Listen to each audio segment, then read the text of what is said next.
Hey folks, Matt from artoftheimage.com. I get a lot of questions in, as I notice do a lot of other sites and a lot of other people in the photography business, in the teaching business, the advice side of it, asking basically, I want a camera. What's the best camera that does everything? I want a low light camera. I want a fast action camera. I want a travel camera. I want it to be small and lightweight. Like, they want everything out of a camera. And we are getting a lot of options these days that do give us a lot of that. But essentially, we still have some dividing lines. You still can't really get everything in one camera. You know, if you want the fastest, best sports camera out there, I hate to tell you, but it's not going to be pocketable. If you want the highest resolution camera out there, it's not going to be the best low light camera for dim light.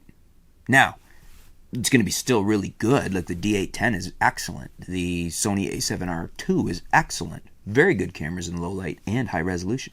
However, Nikon D5, Nikon D500, Sony a7S II, far better low light cameras. Especially the a7S II. I think arguably that may be the best right now. So you know, if you're wanting the ultimate of everything, you still kind of get a camera. You got to pick and choose what your major needs are, your major preferences. The reason this comes up again is we have a viewer writing in, Ramesh Pillay. I hope I'm saying that right. Sir, I need a golden advice from you. I had a 700D and a D5200. I sold them, and now I'm confused. Which semi-professional camera I need to buy for my interest in wildlife, travel and street photography, portraits, and low light. Please note, I'm on a budget too. And this is where, as you can tell, I'm kind of chuckling a little bit, because it's like wanting the world and then not having the money to pay for it. Because there's cameras for all these concerns, but there's no real one camera that does all of them the best. I mean, there's certain cameras that do are a decent mix of these. But then when you throw in you're on a budget, in other words, you don't want to spend a lot of money, then that's like saying you want the fastest car in the world, but you don't want to pay more than $5,000 for it. Manish Bala writes in, another viewer, buy a Nikon D500 or Canon 80D. And that's a good point.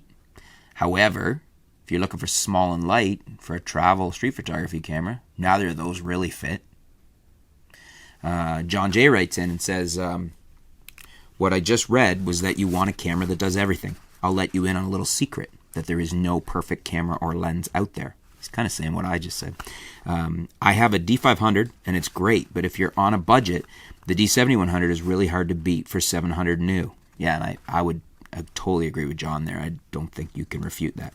You give up some of the top wildlife and high ISO, but gain a better portrait camera. Buy a used 35 or 50mm f1.8, Sigma 17-50 f2.8, and Nikon 80-200 f2.8, 500 to 700, depending on condition. And you have most of your focals covered except for the longs. There are no budget wildlife lenses, he says in brackets. And that's true. I guess it depends what you call a budget, because the 200 to 500 is what, around $1,500, I think?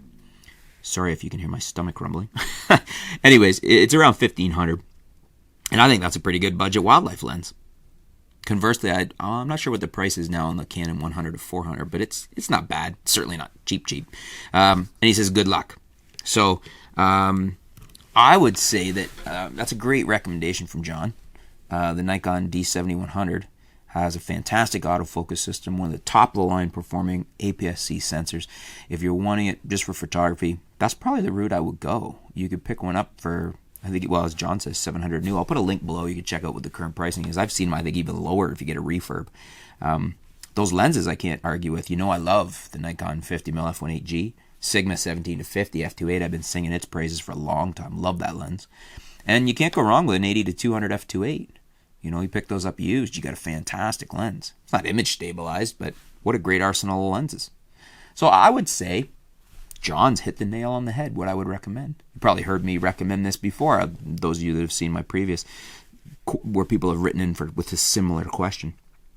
If I was doing this on the Canon side, and I was looking for the best bang for the buck right now, I'd probably get a refurbed 80D. I'd probably get the Sigma 17-50 f2.8.